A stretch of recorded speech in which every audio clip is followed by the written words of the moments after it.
In the headlines, a controversial anti-corruption bill has been passed. The new law subjects public officials, journalists, and school faculty to a maximum penalty of 3 years in prison or 5 times the amount of gifts worth more than 1 million won.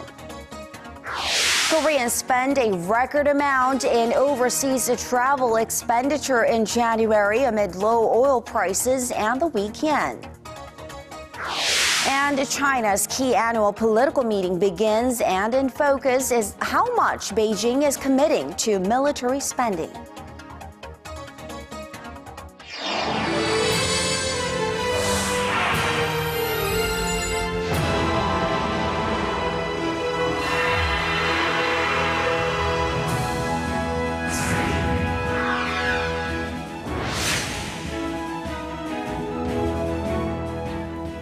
Welcome to the program. You're watching Primetime News. Live from Seoul, I am Kang.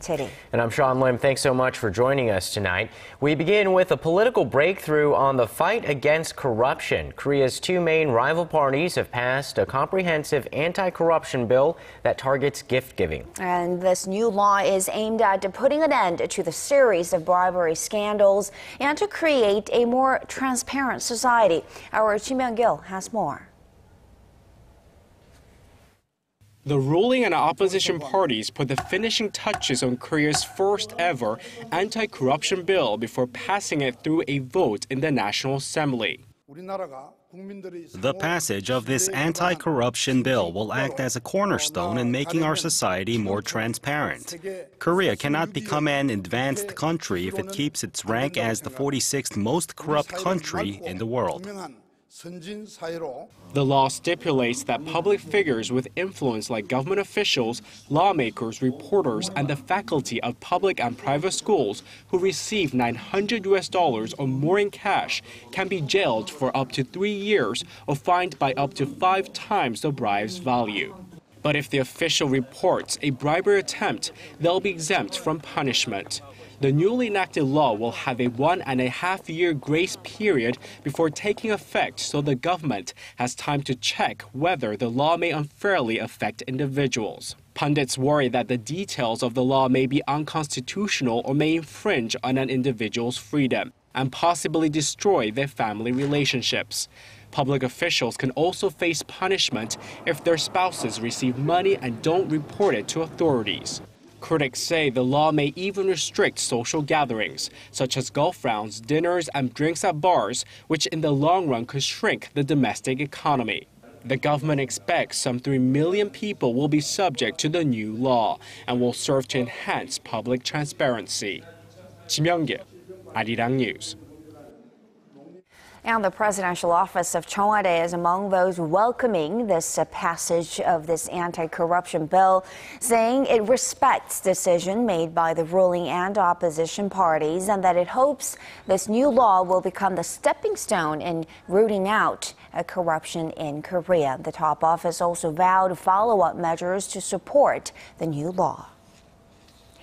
Now, President Park Geun-hye has arrived in Saudi Arabia, the second leg of her Middle East tour. During this 2-day visit, President Park Geun-hye hopes to expand cooperation with Saudi Arabia beyond the traditional oil trade. Our Choi Yoo-sun files this report from Riyadh. It's only been 4 months since President Park Geun-hye met the Saudi king, who at the time was his country's crown prince and attending the G20 Brisbane summit. The presidential office of Chery says this reflects Seoul and Riyadh's commitment to their relations. At Tuesday's summit, President Park and King Salman bin Abdulaziz Al Saud discussed reinforcing their economic cooperation in the fields of nuclear energy, healthcare, and ICT.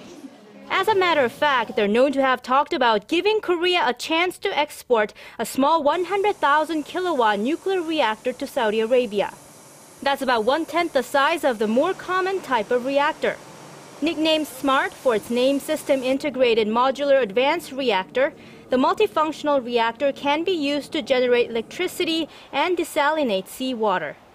Saudi Arabia is seeking new energy sources, such as nuclear reactors, to meet rising power demand. Riyadh plans to build a dozen or more reactors that can generate 18 gigawatts of electricity by 2040. President Bak and King Sherman also discussed a possible deal to work together in realizing the president's envisioned creative economy of converging culture with ICT and other sectors to spur growth and create jobs. With the deal, the two sides are hoping to share policies related to the creative economy concept and join efforts to vitalize innovation-based startups and centers to support them. Also topping the summit agenda for President Bak was a reconfirmation of Saudi support for North Korea and unification policies. Choi Yusan, Arirang News, Riyadh. Now, speaking of North Korea's top diplomat says the regime has no choice but to bolster its nuclear capabilities against increased nuclear threats from Washington.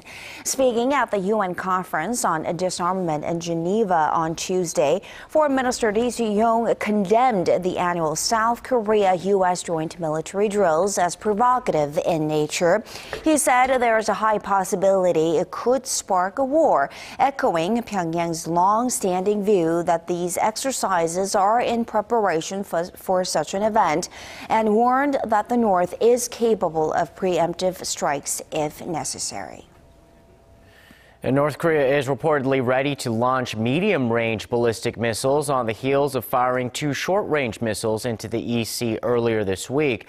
According to local media reports, Pyongyang deployed 2 missile vehicles a few days ago from its station in the northwestern Pyongan province. The single-stage ballistic missiles have a range of 1,300 kilometers and can carry a warhead of up to 700 kilograms.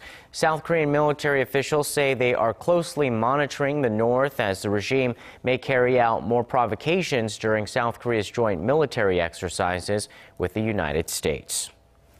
A Toronto-based church says it has lost contact with its Korean-Canadian pastor who was in North Korea for a humanitarian mission. With communication cut for more than a month now, fears are rising that he may be held captive by the communist regime.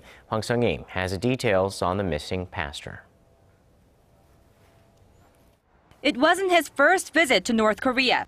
Korean-Canadian pastor Reverend Lee Hyun-soo had made numerous trips to oversee a nursing home, a nursery, and an orphanage in North Korea's northeastern city of Rajin.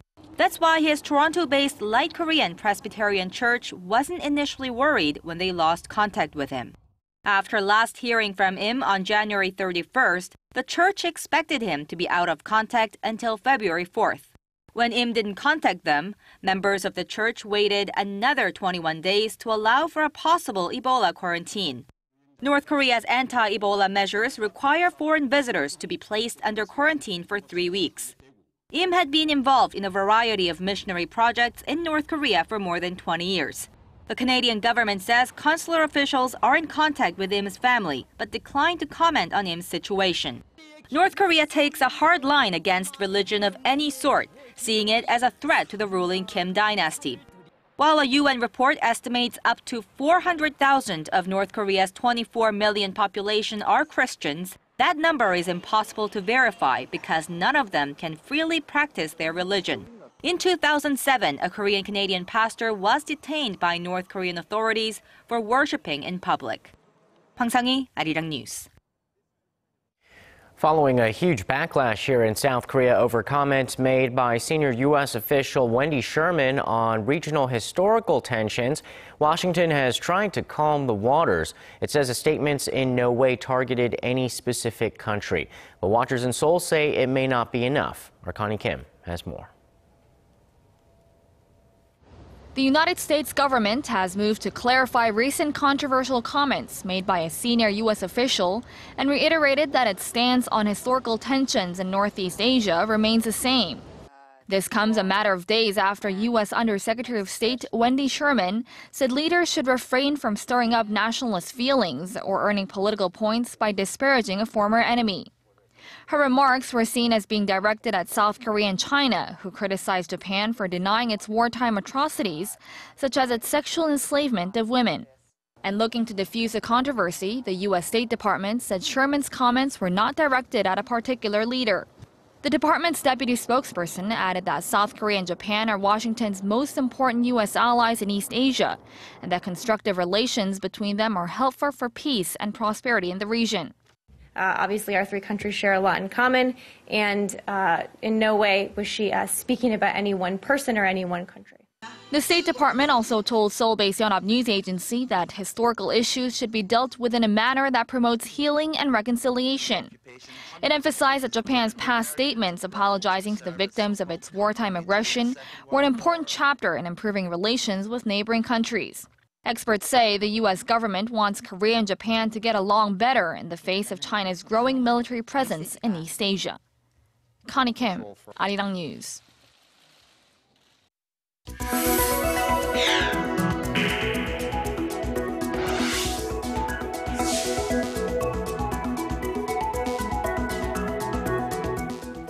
Consumer prices in Korea last month grew at the slowest pace in nearly 16 years. Data released by Statistics Korea shows that prices went up by a mere 0.5% from a year earlier in February, growing in the 0% range for the third month in a row. Officials cited the recent drop in global oil prices to the slow growth in prices. Some analysts have voiced concerns about the possibility of deflation in Korea, while others have ruled it out, citing the fact that core inflation, which excludes petroleum products, grew by 2.3% from the year before. Koreans have been busy spending their money outside Korea amid slump in domestic consumption. The most standout factor at play is the surge in the number of people traveling abroad. Our Sherman tells us more. Koreans spent a record amount on credit card purchases last year, reaching $12 billion, largely driven by a steady increase in the number of overseas travelers. More Koreans have been vacationing in foreign countries thanks to the weak yen and cheaper oil prices, which also drove down airfares. The money spent on overseas trips in January alone hit a record $1.9 billion, the highest so far, marking a 17% increase compared to the same month last year. And experts say that it's not just the high-income earners who's been traveling overseas. A stronger infrastructure and cheaper flights have made overseas trips more accessible to a wider income group, leading to more money being spent there. And more travelers are taking advantage of the stronger Korean currency and using it as an opportunity to go overseas, mostly to Japan. In the first month of the year, Korea's tourism deficit reached over $640 million, up over 40% from last year, the highest in 4 years. Experts say the imbalance of spending in and outside of Korea will likely continue unless the government aims to secure more travelers visiting Korea, like arranging more local tour packages. Shin Se-min, Arirang News. Would you give up chocolate in lieu of surfing the internet on your mobile device? Well, nearly 8 out of 10 Koreans say they would. A recent study says 77% of Koreans would rather go without reading the newspaper and around 60% without reading books instead of having to give up going online on their smartphones and tablet PCs. Fast food, alcohol, and coffee are indulgences many respondents felt less attached to than the mobile internet. A third of respondents even said they'd give up cars and sex. Feeling angry from time to time is perfectly normal, but flying into an uncontrollable rage could be a sign of bigger underlying issues, and men under the age of 30 are becoming increasingly prone to outbursts. Kim Min-ji reports on the dangers of anger and what to do if you find yourself in this situation. A man recently drove his car into his girlfriend for breaking up with them. And another became violent in the middle of a highway tunnel after another driver did not give way to him. These are just a couple of cases that show individuals failing to control their anger. The intense rush of uncontrollable rage is normally linked to some kind of personality or behavioral disorder. A recent study revealed that out of 13,000 people who were treated for such disorders last year, 2/3 were under 30 years old. What's especially interesting is that although the overall number of patients hasn't changed much in recent years, the proportion of men in their 20s jumped 13% over the past 5 years. This might be due to young patients feeling they were not rewarded enough for their efforts during their teens, and the anger and frustration builds up. They can feel no regrets about their bursts of anger as they feel they have the right to be angry. Personality or behavioral disorders are not only characterized by angry outbursts. People with interpersonal problems and those who refuse to believe they have done anything wrong in certain situations may also have a disorder. Doctors say that finding a healthy and undisruptive way to release built-up anger and stress is key to alleviating such disorders. Taking the anger out on other people actually increases the frustration and can sometimes lead to bigger, even legal problems. Experts say the best approach is to focus on relatively strenuous activities like hiking or running, or having a hobby to focus on. Kim Min-ji, Arirang News.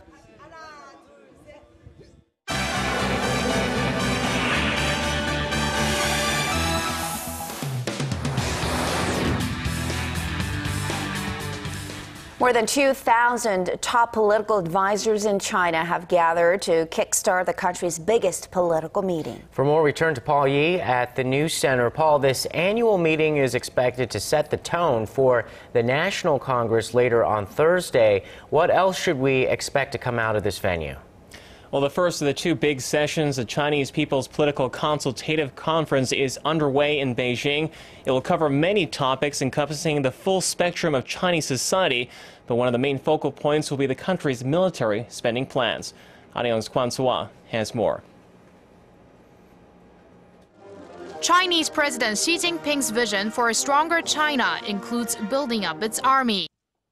Political leaders will be discussing ways to achieve that at the Chinese People's Political Consultative Conference and National People's Congress, dubbed the two sessions. An expansion of military power according to a nation's economic growth is inevitable. The same goes for China. China's military spending had been on the decline until 2013, but increased by 12% last year to more than $130 billion, putting China behind top military spender, the United States. China's defense budget is expected to increase again this year, especially given the country's involvement in a territorial dispute with Japan over an island chain in the East China Sea, and Tokyo's announcement earlier this year of its biggest defense budget ever. National defense modernization is the key to modern warfare. It's like the nerves inside the body. There is global interest in the upcoming announcement as many countries try to narrow the gap in military spending with China. China's 2015 defense budget is expected to be unveiled on the opening day of the National People's Congress on Thursday. Kwon So-ah, Arirang News. And shifting to Russia, the funeral for the slain opposition leader Boris Nemtsov is underway on this Tuesday, with thousands of his supporters paying their respects. Police security remains on high alert around the Serikov Center Museum, where many are mourning the 55-year-old veteran politician.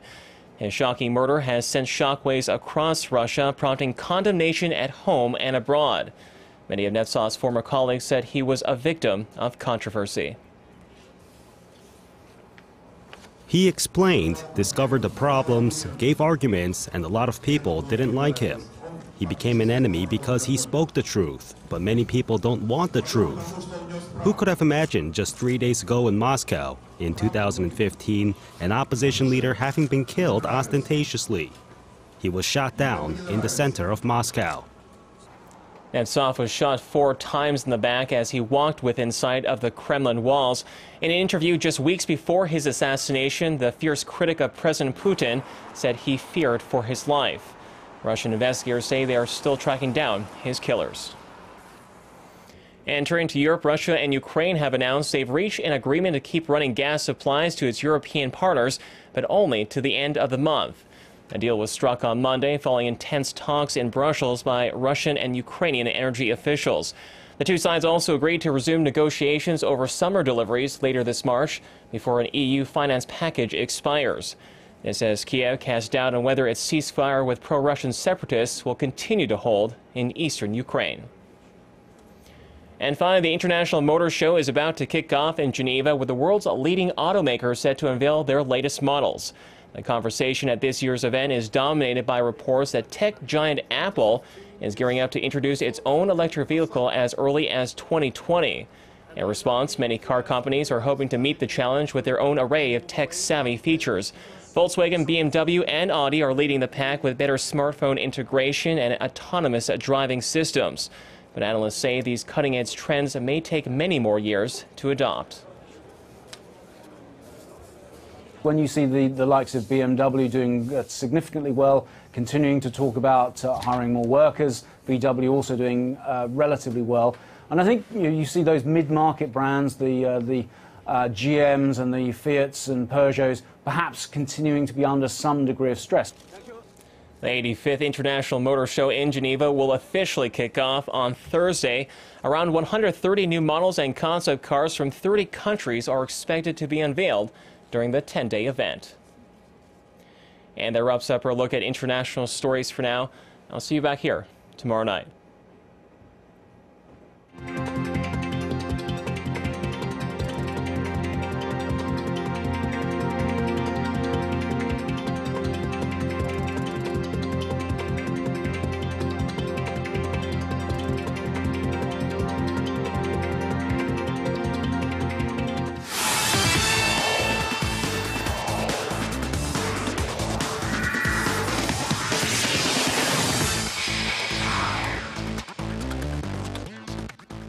Hello everyone, I'm Stephen Che with the Sports Brief.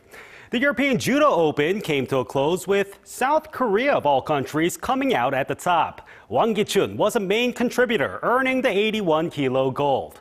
Wang barely ran into any trouble in 5 bouts, taking down top contender Leandro Gilheiro with a single effective throw. He earned his first international gold at 81 kilos since jumping up weight in 2013. Meanwhile, Kwak Dong-han and An Bauer also added gold medals for South Korea. Moving on, Korea's top MMA fighter, the stun gun Kim Dong-hyun, is set to fight Josh Berkman at UFC 187 in May. Kim, the UFC's 9th-ranked welterweight, is looking to rebound after a loss in August. Berkman is also coming off a defeat, though it was later overturned. Both fighters need a win to restart their rise up the ladder. They join a stacked fight card headlined by John Jones and Anthony Johnson for the light heavyweight championship and Chris Weidman and Vitor Belfort for the middleweight title. Going to the live games, first to the KBL for Tuesday's doubleheader starting in Busan. The Dongbu Promi held off the late surging KT Sonic Boom as David Simon stepped up to finish with 23 points. Their 36th win puts them at 2nd place. And speaking of that, the SK Knights beat the KCC Aegis also for their 36th win, taking the 2nd place battle into the final game of the season on Thursday. And flying over to pro volleyball for 2 matches in Incheon, starting with the ladies. The Hunguk Life Pink Spiders jumped past the hapless KGC squad in the 4-setter. Rachel Rourke and Lee Jae-young led the offense in the team's 3rd straight win. To the men, the Samsung Hwajae Blue Fangs blanked the Korean Air Jumbos in straight sets. MVP candidate Leo Martinez with 42 kills led the line of attack in the victory. Finally, to golf. Patrick Harrington won the Honda Classic in a playoff to take home his first win in over 6 years. The 43-year-old Irishman defeated American rookie Daniel Berger in the 2nd playoff hole after both finished regulation at 6 under par. Harrington said that he's regained the mental edge that helped him to 3 major titles and 14 PGA and European Tour wins in years past. With the win, he jumps over 210 spots to 82nd in the world.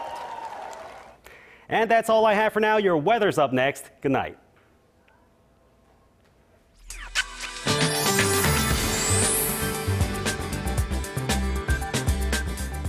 Hello and good evening. I'm Kim Bo-young with your weather outlook. It has stopped raining here in Seoul, but wet weather continues in some regions, and this means snow for places where the mercury has dropped. So another 1 to 5 centimeters of snow is expected for parts of Gangwon-do province, while about 1 centimeter is in store for Gyeonggi-do and Chungcheongbuk-do provinces. Also, an umbrella is a must through later tonight, as about another 5 millimeters of rain will drop in most regions except Jeju. So once the system clears up, brace yourselves for a cold snap. Numbers should plunge tomorrow morning about 7 degrees lower compared to today, but things will jump back to seasonal average norms by Friday. On to tomorrow's readings. The daytime high here in Seoul, it's 3, Daegu 6, Busan hits 8. Meanwhile, Daejeon and Jeju should reach a high of 3, Dokdo 2, Mount Kumgang -7. That's all the updates I have for you now, and here's a look at the international weather.